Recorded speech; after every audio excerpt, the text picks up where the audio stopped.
Noël en conserve, un conte de Rino Morin-Rossignol, inspiré par une création d'André Bergeron, dit par Gilles-Claude Thiriot.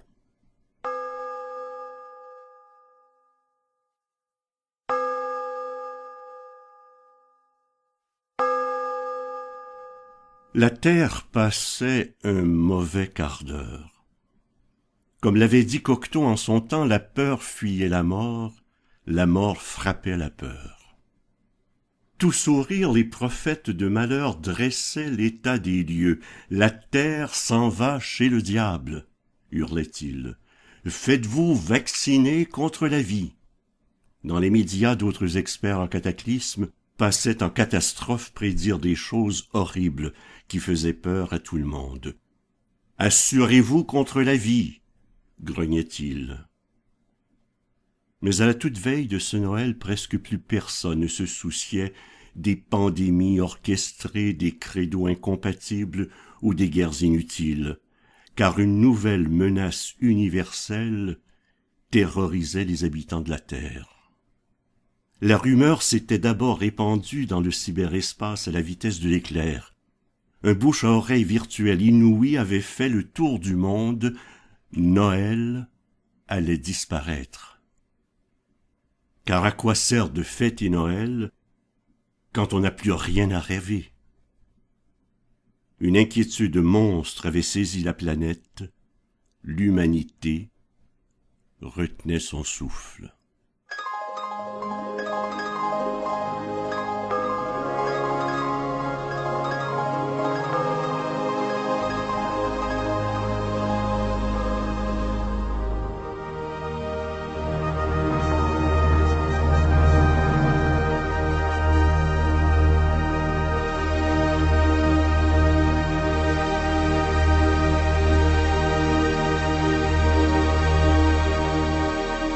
Au pôle Nord, en lisant les lettres et les courriels que lui faisaient parvenir enfants naïfs et parents éperdus, Papy Claus était de plus en plus perplexe. Sa jovialité en prenait un coup, et sa bonhomie fondait à vue d'œil. Même l'écho de ses « ho ho ho » ne rebondissait plus sur les aurores boréales.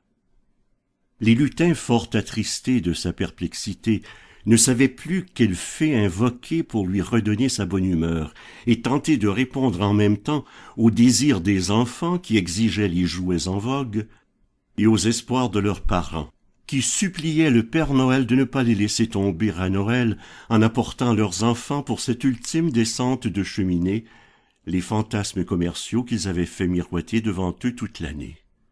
L'humanité broyait du noir, et Noël s'annonçait comme un nouveau désastre.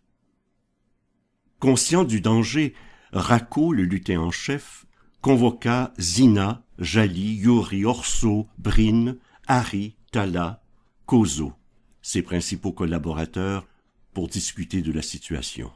« Noël, c'est demain, fit-il, après leur avoir dressé un portrait sombre de la situation.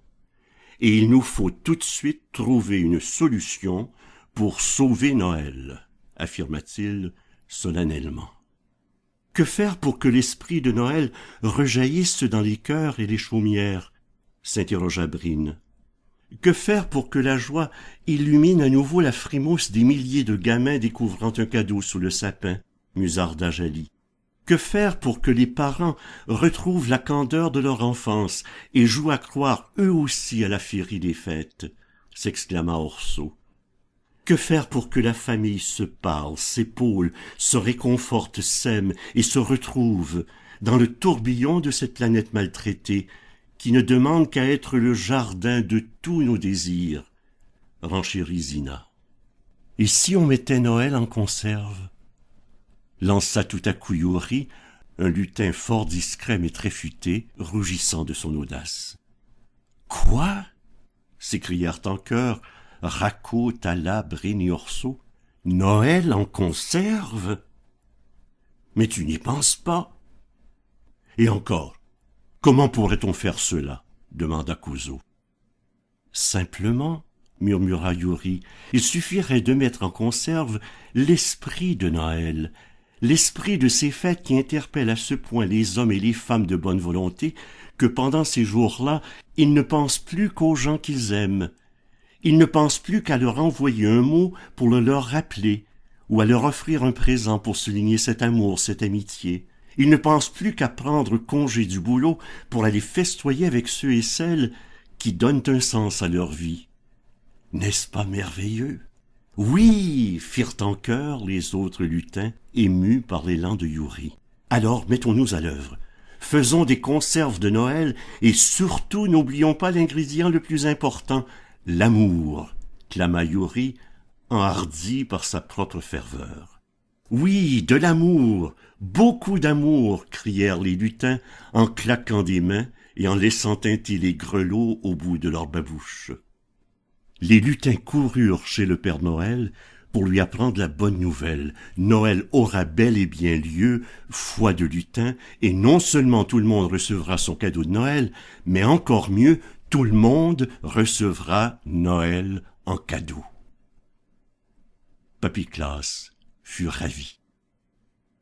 La nouvelle fit le tour de l'atelier. Ordre fut donné de stopper la production des jouets traditionnels ou de tout ce qui pouvait de près ou de loin ne pas ressembler à Noël et de commencer illico à mettre Noël en conserve. De mémoire de lutin, on assista alors à un branle-bas de combat comme jamais on n'avait vu au nord du 85e parallèle. Des hordes de lutins se mirent au fourneau pour stériliser des quantités astronomiques de pots maçons dans lesquels on glissa des cannes de Noël, des cocottes de pain, des bâtons de cannelle, des branches de sapin, des bonshommes en pain d'épices, des flocons de neige, quelques grelots dorés et une pincée de poussière céleste. Et sur chacun des pots, on colla une étiquette portant le nom d'un enfant sage. Cette année-là, heureusement, tous les enfants avaient été sages. Comme minuit allait s'enclencher sur terre, le Père Noël, tout guilleret, sauta dans son traîneau. Allez-y, tornades, danseurs, furies, fringants, comètes, Cupidon, éclairs, tonnerres, et toi aussi, Rudolphe, mes fidèles reines, fonçons sur la terre pour mieux foncer dans les cœurs.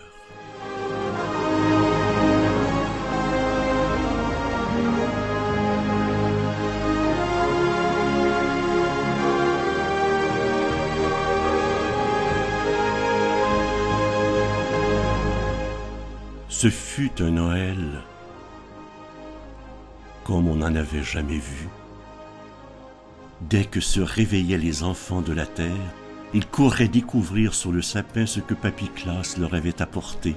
Aussitôt qu'ils ouvraient les pots de Noël en conserve, un arôme chaud et piquant et poivré et musqué et doux et sucré leur chatouillait les narines, parfumant toute la pièce. « C'est l'odeur de Noël !» s'exclamaient ces enfants naïfs à leurs parents incrédules. « C'est Noël! C'est Noël !»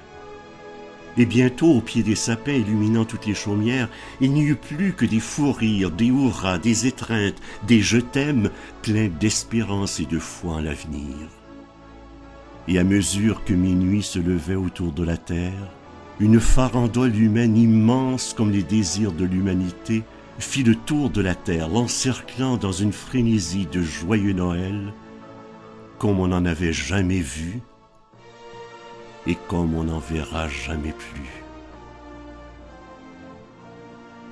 Noël en conserve, c'était la promesse de millions de fêtes de Noël à venir, des fêtes sauvées des mains des prophètes de malheur par la foi d'un petit lutin anonyme qui avait su donner à l'humanité le plus beau des cadeaux, l'esprit de Noël.